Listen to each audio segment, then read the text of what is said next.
kita ketamonan seorang Habib yang minta-minta. Kalau mungkin ya, kalau masalah minta kan mungkin orang pribumi juga minta.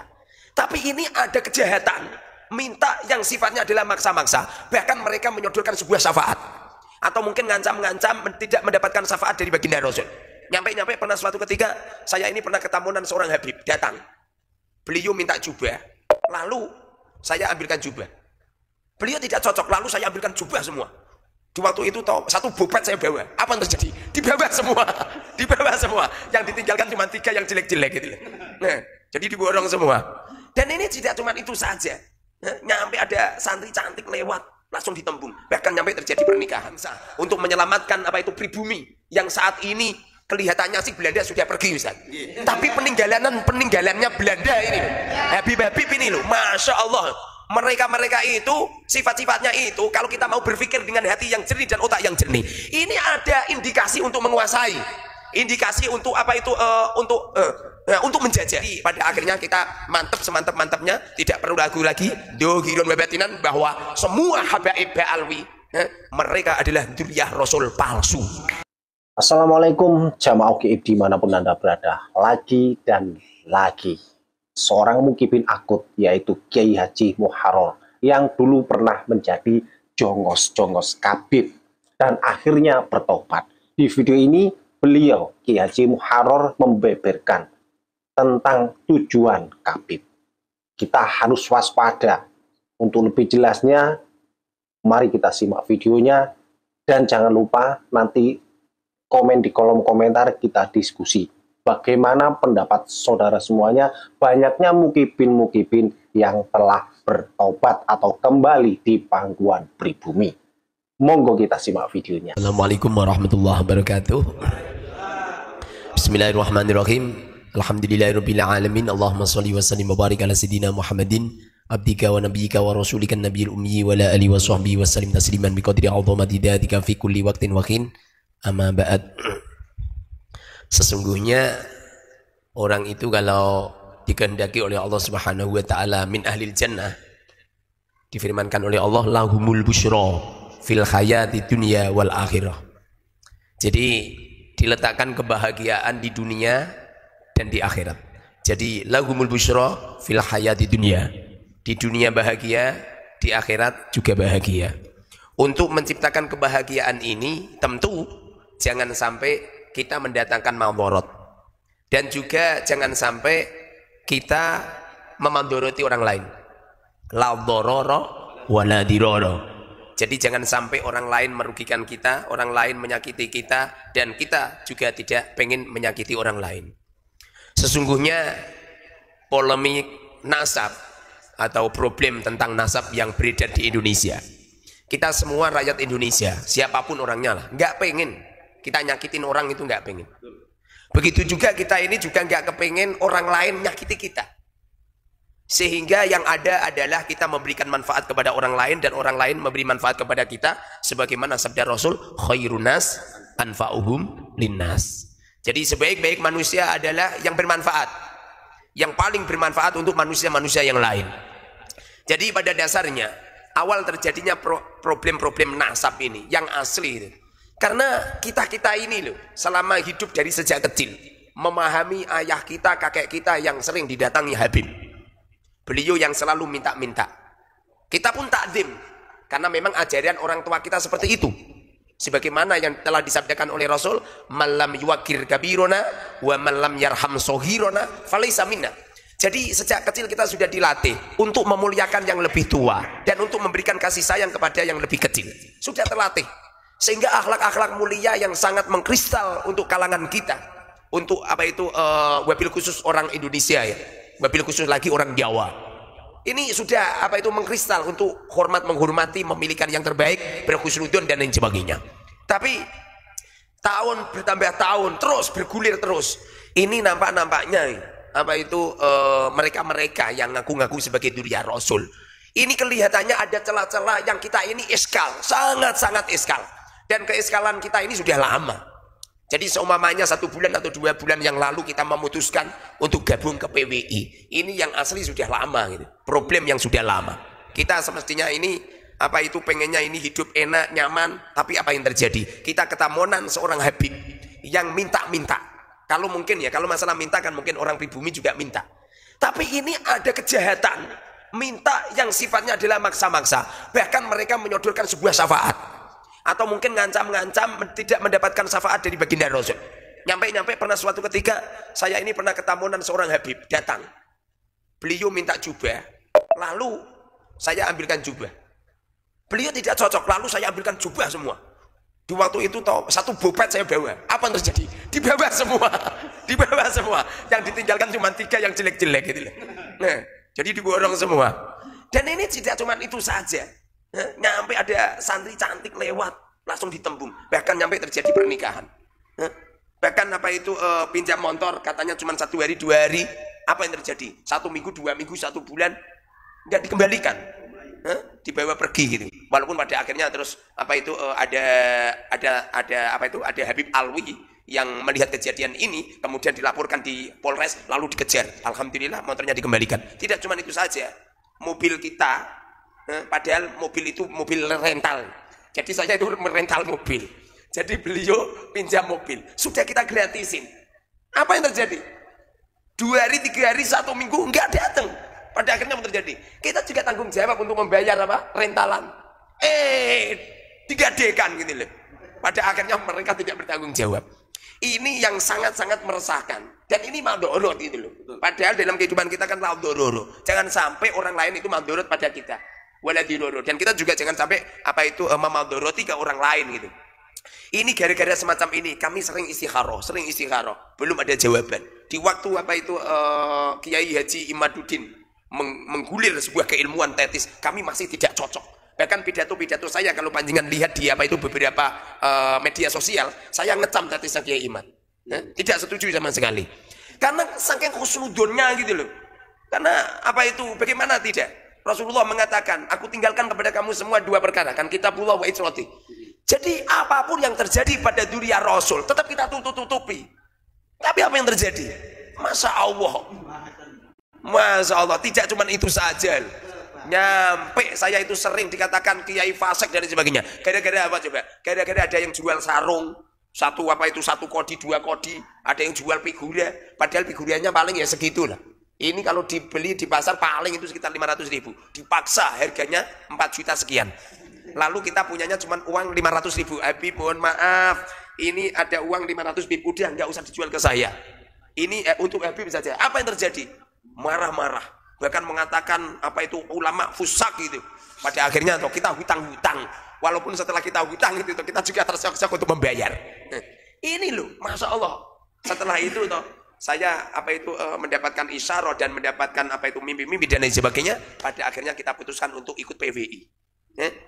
Saya masuk di PWI, ini yang asli itu.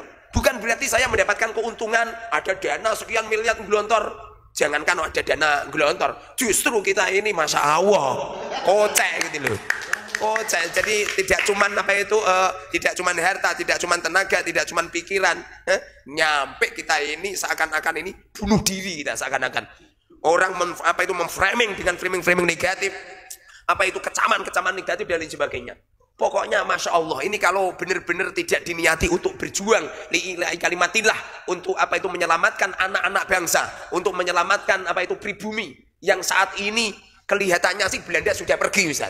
Tapi peninggalannya Belanda ini, Habib-habib ini loh, masya Allah.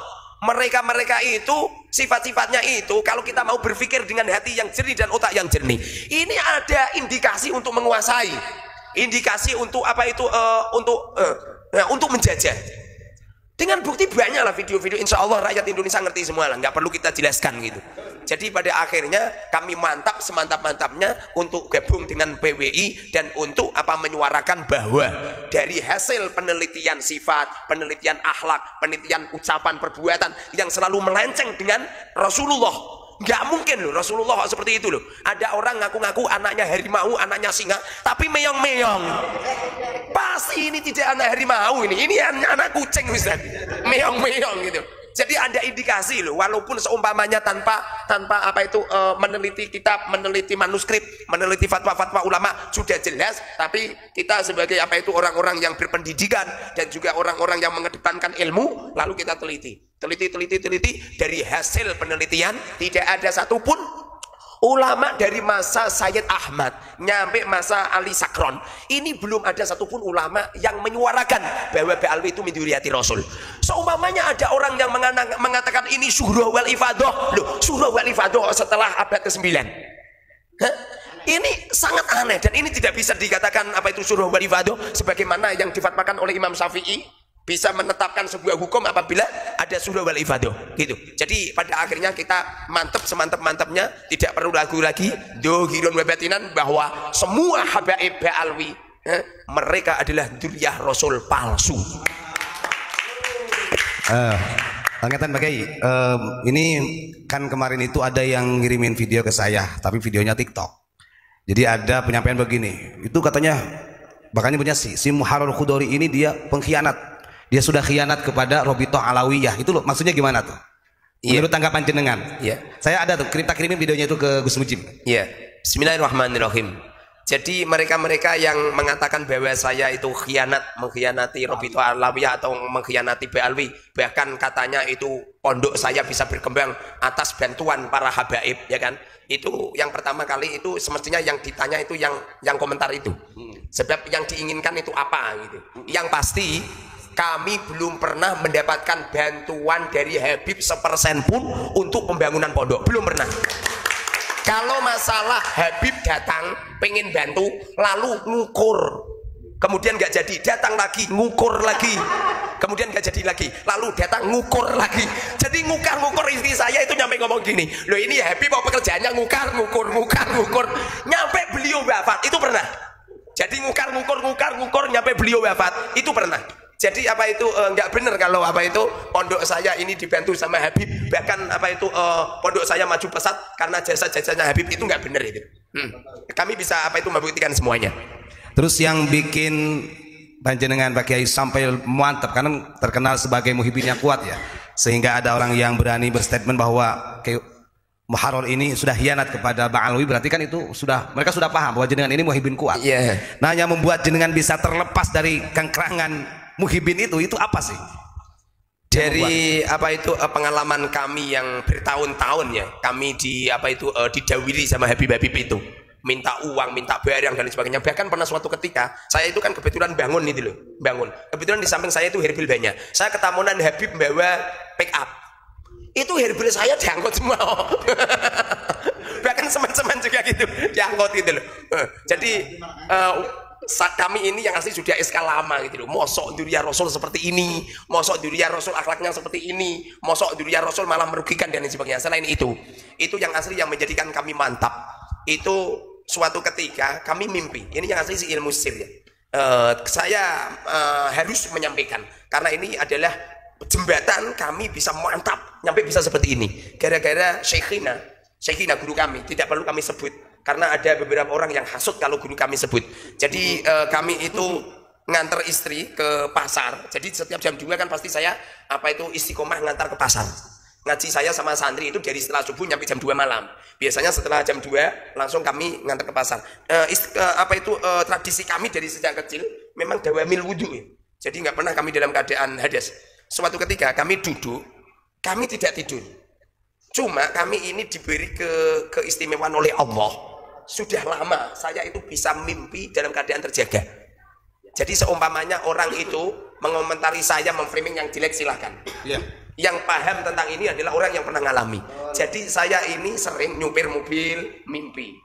Terus apa itu duduk mimpi. Jadi waktu itu saya duduk, istri sudah keluar dari mobil dan mobil sudah saya kumpulin sudah saya kunci. Biasanya saya pengen tidur biasanya, tapi belum tidur. Enggak begitu lama, Syekhina datang, kemudian bilang gini, Muharrar, kamu membuat diskusi dengan habaib, membuat diskusi besar-besaran dengan habaib tentang nasab Ba'alwi.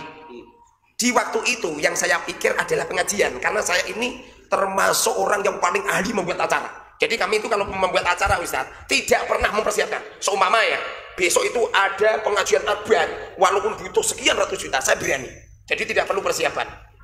Di waktu itu saya mikirnya pengajian, lalu saya tanya sama beliau, Yai, membuat pengajian akbar Yai? Lalu beliau jawab, tidak, membuat diskusi dengan para habaib tentang silsilah Ba'alwi. Terus saya matur, oh Yai. Lalu beliau memberi dompet sama saya, lalu dompetnya saya pegang, saya letakkan, lalu Romo Yai hilang, hilang. Di waktu Romo Yai hilang, saya masih ada di masih ada di tempat supir itu. Ini dompetnya masih ada, saya pegang telur besar, mungkin telur banyak ya. Jadi saya gini kan, ada dompet warna hitam, ada telur di dalamnya. Saat itu juga langsung saya menulis di media sosial, mengadakan diskusi sama habaib. Pagi hari banyak habib-habib, banyak muhibin yang telepon, yang siap, bahkan ada yang pengen menyambungkan dengan Romel dan lain sebagainya. Tapi saya bilang, saya dipesan Romo Yai tidak sama pribumi. Kalau sama pribumi berarti saya gelut sama saudara sendiri. Tapi kalau sama Ba'alwi berarti kan jelas mereka imigran gitu. Setelah itu ada beberapa habib yang ngebel. Di antaranya ada habib, tidak perlu kami sebut namanya, dari Tegal, yang siap datang ke tempatku, bahkan beliau video call. Di waktu itu juga video call sama istrinya juga. Katanya beliau masih kerabat sama Habib Lutfi. Lalu beliau bilang gini, ini Muharrar ya? Iya Habib. Beliau mengenalkan semuanya namanya. Lalu beliau bilang, kamu nantang ngejak debat ya? Enggak lah Habib, saya pengen diskusi. Bukan nantang Habib. Itu yang mengatakan nantang itu netizen Habib, yang memframing tulisan saya. Kemudian, oh ya oke, besok saya berangkat. Setelah subuh saya berangkat. Kemudian beliau minta transport sama saya 1.500.000. Kebetulan di ATM saya adanya cuma 1 juta. Lalu saya bilang gini, Bib, ini adanya cuma 1 juta, Bib, gimana? Oh enggak apa-apa, saya transfer. Setelah itu apa yang terjadi? Di setelah subuh saya sudah menyiapkan youtuber. Jadi live streaming sudah saya siapin semua. Dan kami pun persiapan. Saya tidak pernah persiapan tentang keilmuan, karena saya paham betul habaib itu biasanya nggak begitu ilmiah. Biasanya, jadi nggak perlu kita siapkan keilmuan gitu.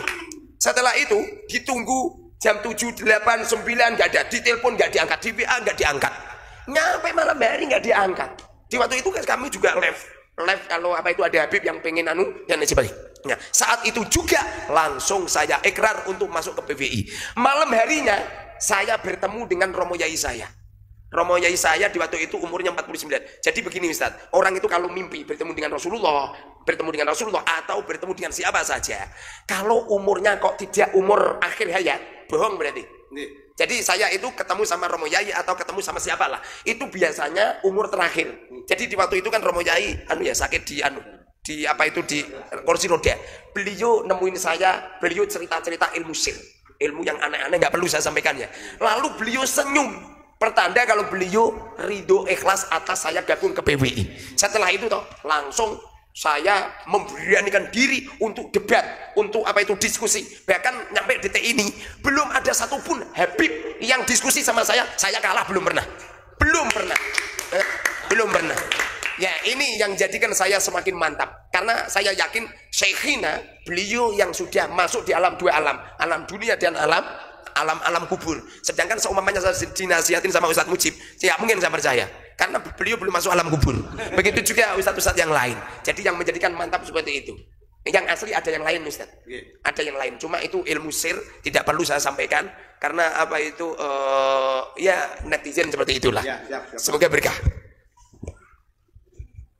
Baik, terima kasih. Mungkin untuk yang terakhir bisa jenengan kasih motivasi buat para netizen, karena memang tetap ya, walaupun kita live stream seperti ini, di netizen Profesor juga banyak, ada yang macam-macam komentarnya. Artinya cara bersikap dalam hal seperti ini, monggo panjenengan untuk menutup sekaligus memberikan motivasi kepada mereka-mereka. Monggo. Iya. Bismillahirrahmanirrahim. Teman-teman semuanya, wabil khusus teman-teman kami yang muhibin, insya Allah lah, bukan sekedar insya Allah, saya yakin semua anggota yang masuk PVI itu mantan muhibin semua. Nyampe saya diberi julukan sama Yai Imad, saya ini rajanya muhibin di Indonesia, rajanya muhibin ini. Jadi aku yakin teman-teman yang masih muhibin saat ini, kalau memang darah panjenengan adalah darah pejuang, darah yang pernah ikut mengibarkan bendera sang merah putih untuk mengusir penjajah, aku yakin nggak begitu lama beliau akan ikut pada PWI. Tapi kalau mereka darahnya darah Jongos Belanda, darah yang dulu seperti Habib di waktu terjadi perang Belanda, aku yakin panjenengan toh akan seperti mereka. Sebab ma fil aba fil abna, apa-apa yang terjadi pada ayah akan terjadi pada anak. Sebagaimana Abi Sufyan dulu memusuhi Rasulullah, pernah mengadakan perang kepada Rasulullah. Walaupun Sufyan ini punya anak namanya Muawiyah, yang beliau adalah seorang sahabat yang solih, ahli ibadah, ahli puasa, masya Allah luar biasa. Tapi apa yang dikatakan oleh Rasulullah pernah mengatakan kepada Muawiyah, akan terlahir dari dirimu seorang yang akan membantai keluargaku. Nyampe Sayyidina Muawiyah ini tidak mau nikah. Tidak mau nikah karena sudah pernah dikatakan Rasulullah seperti itu. Tapi apa yang terjadi? Pada akhirnya Sayyidina Muawiyah punya penyakit yang sulit diobati, dibawa ke dokter, dibawa ke tabib, dibawa ke dukun-dukun, tidak ada yang bisa menyembuhkan. Semuanya menasihatinya untuk nikah. Tapi berhubung beliau sudah dikatakan Rasul akan terlahir pada dirinya seseorang yang akan membantai dirinya Rasul, beliau pun tidak mau nikah. Tapi penyakit semakin kronis, semakin luar biasa. Pada akhirnya ada seorang ulama, ada beberapa orang-orang pendeta-pendeta menasihati sama beliau, wahai Muawiyah, nikahlah kau dengan seorang wanita yang mandul, diperkirakan tidak bisa hamil. Kemudian diterimanya lalu nikah. Apa yang terjadi? Baru dikumpulin satu kali langsung hamil. Lahirlah Yazid. Bagaimana setelah Yazid lahir? Yazid inilah yang mengerahkan, bahkan menjadi gembong pembunuh Dzurriyyah Rasul bersama dengan Ubaidillah bin Ziyad. Ini dua gembong yang pernah membantai Dzurriyyah Rasul. Makanya jangan heran, ma fil aba fil abna, apa-apa yang terjadi pada ayah akan terjadi pada anak. Aku yakin mereka-mereka yang benci dengan ulama-ulama yang memperjuangkan Wali Songo ini, mereka yang benci, bahkan menfitnah, bahkan mencaci maki, mereka itu juga jongos-jongos Belanda. Dulu di waktu zaman penjajahan, mereka juga ikut serta-merta untuk membantu para Belanda. Maka darinya, para teman-teman yang masih jadi muhibbin seperti saya dulu, ayo, kembalilah panjenengan semua ke Bumi Pertiwi. Bumi Pertiwi masih menerima pertobatan Anda. Jangan pernah husnudon, nggak bener. Husnudon setelah ba'da wujud dalil tidak boleh. Husnudon setelah mengetahui ini ada dalil tidak boleh. Kamu sholat, setelah sholat Ustadz langsung ambil air wudhu, langsung istihad menghadap kiblat ke sana. Sholatnya menghadap ke sana, mengira kiblat ke sana. Setelah sholat, di pertengahan sholat, Ustadz Mujib ngomong, Ustadz kiblatnya di sana, kok ngeyel, maka sholatnya tidak sah. Husnudon semacam ini tidak sah, karena ini ada hubungannya dengan Rasul. Perkara yang ada hubungannya dengan Rasul wajib diteliti, seperti wahyu yang diturunkan Allah kepada Rasulullah, seperti dawuh-dawuhnya Rasul hadis, seperti amaliyahnya Rasulullah, seperti penetapannya Rasulullah, bahkan darah yang mengalir kepada cucu-cucunya, sehingga kita tidak membuka sedikit pun peluang untuk oknum-oknum yang mudah ngaku-ngaku duriannya Rasul tapi akhlaknya jauh dengan Rasulullah. Pada akhirnya dialah orang yang meloreng-loreng Rasulullah Shallallahu Alaihi Wasallam. Sesungguhnya kita semua teman-teman di PWI, panjenengan semua ini toh, sesungguhnya panjenengan telah memperjuangkan orang-orang, menangkal orang-orang yang meloreng-loreng Rasulullah, yang menghina Rasulullah, yang mencangkokkan nasab palsu kepada Rasulullah. Ini hukumnya bagi ulama yang paham, hukumnya wajib. Bagi masyarakat awam umum, hukumnya fardu kifayah. Semoga manfaat barokah dari kami. Wassalamualaikum warahmatullahi wabarakatuh. Terima kasih jamaah gaib dimanapun Anda berada. Kita sudah simak penjelasan atau pembeberan tentang apa yang lagi meramai di dunia perkabipan, yaitu dari Kiai Haji Muharrar.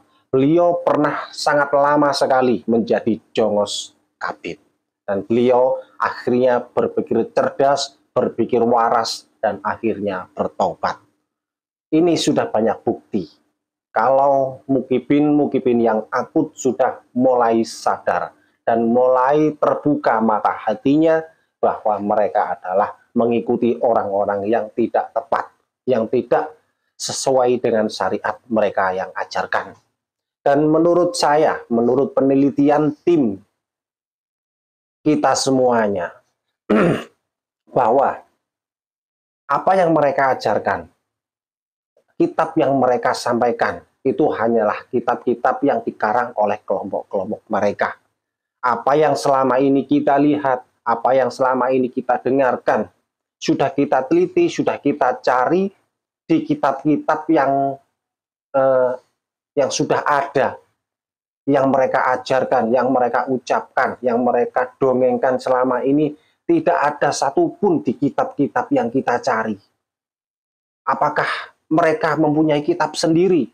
Menurut informasi begitu. Mereka membuat kitab saya sendiri sesuai dengan keinginan mereka. Pantas saja yang selama ini kita cari, kita juga bingung. Mereka mengajarkan ilmu dari mana, dan mereka menyebarkan agama Islam rujukannya dari kitab mana. Kita cari tidak ada, saudara-saudara jamaah gaib dimanapun Anda berada. Yang selama ini mereka sampaikan dengan marah-marah, dengan menghakimi, dengan merendahkan orang, bahkan menghina sesama muslim. Dan kita cari rujukan yang mereka sampaikan itu dari kitab-kitab lain, dari hadis semuanya, dan juga dalilnya tidak kita temukan.